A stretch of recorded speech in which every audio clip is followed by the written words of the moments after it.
chaîne officiellement impartiale, non trop gouvernementale, on sent bien feindre l'objectivité.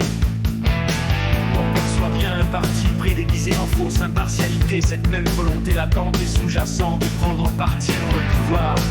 Et comme au bon vieux temps et de tout temps d'ailleurs, on ne perd pas le nord et les bonnes vieilles habitudes. Comme le naturel, l'histoire se répète indéfiniment et revient en galop. Des chiens de garde irrévérencieux qui veillent au grain de la richissime élite, irrésistiblement aimantés par l'or. Et les paillettes sont bien là aux ordres de leurs maîtres, ceux de la finance dans leurs studios de télévision, palais de ces nouveaux royaumes, forteresses au relent de Bastille. Comme les courtisans d'autrefois, la cour au temps des rois se laissant anoblir. Ces nouveaux nobles qui pour quelques privilèges se laissent en échange corrompre et pervertir.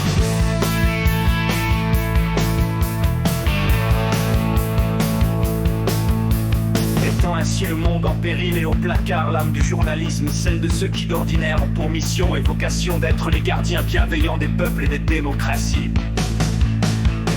Les chiens de garde irrévérencieux qui veillent au grain de la richissime élite, irrésistiblement aimantés par l'or. Et les paillettes sont bien là aux ordres de leurs maîtres, ceux de la finance dans leurs studios de télévision, palais de ces nouveaux royaumes, forteresses au relent de Bastille. Comme les courtisans d'autrefois, la cour au temps des rois se laissant anoblir. Ces nouveaux nobles qui pour quelques privilèges se laissent en échange corrompre et pervertir.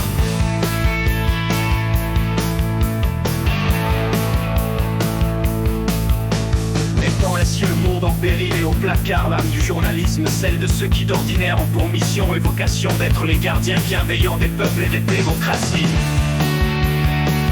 Ceux de la finance dans leurs studios de télévision, palais de ces nouveaux royaumes, forteresses au relent de Bastille. Comme les courtisans d'autrefois, la cour au temps des rois se laissant anoblir. Ces nouveaux nobles qui pour quelques privilèges se laissent en échange corrompre et pervertir.